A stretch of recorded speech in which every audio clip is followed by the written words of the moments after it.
Another structural directive is ngFor. ngFor repeats a portion of the DOM tree once for each item in an iterable list. So we define a block of HTML that defines how we want to display a single item and tell Angular to use that block for displaying each item in the list. For example, say we want to display each product in a row of a table. We define one table row and its child table data elements. That table row element and its children are then repeated for each product in the list of products. The let keyword here creates a variable called product. We can reference this variable anywhere on this element, on any sibling element, or on any child element. And notice the of instead of in here. We'll talk more about that in a moment. For now, let's jump back to our demo. We are once again looking at the product list component and its template. Here in the table body, we want to repeat a table row for each product in the list of products. In the table body, we'll add a tr element for the table row, and in the tr element, we'll specify the ngFor. Star ngFor equals, quote, let product of products, end quote. Next, we'll add the child elements. We'll insert a TD or table data element for each property of the product that we want to display in the table. We'll need to match them up with the table header elements. The first column displays the product image. Let's skip the image for now. We'll add that in the next module, but we'll still add the TD element as a placeholder. The next table header says product, so in this column we want the product name. We'll use interpolation to bind to the product's name by using the local variable product and a dot to drill down to the product properties. We want product name here.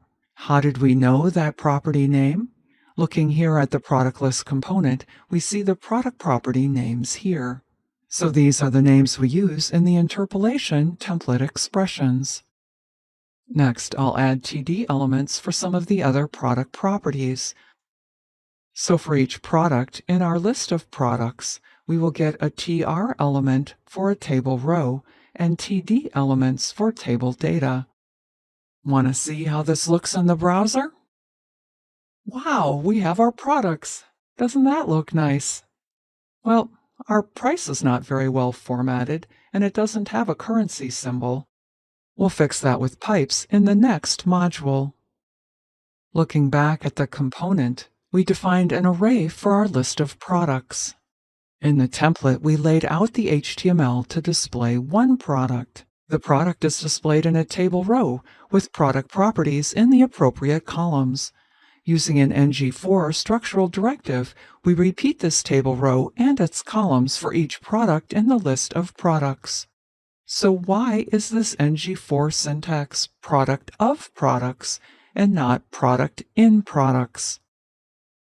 The reasoning for this has to do with ES 2015 for loops. ES 2015 has both a for of loop and a for in loop. The for of loop is similar to a for each style loop.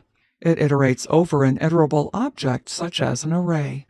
For example, say we have an array of persons' nicknames.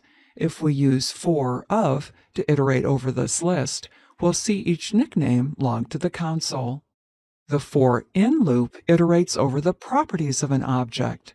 When working with an array, such as this example, the array indexes are enumerable properties with integer names and are otherwise identical to general object properties. So we see each array index logged to the console. To help remember the difference, think of in as iterating the index. Since the ngFor directive iterates over iterable objects, not their properties, Angular selected to use the of keyword in the ngFor expression. Now let's finish up this module with some checklists we can use as we work with templates, interpolation, and directives.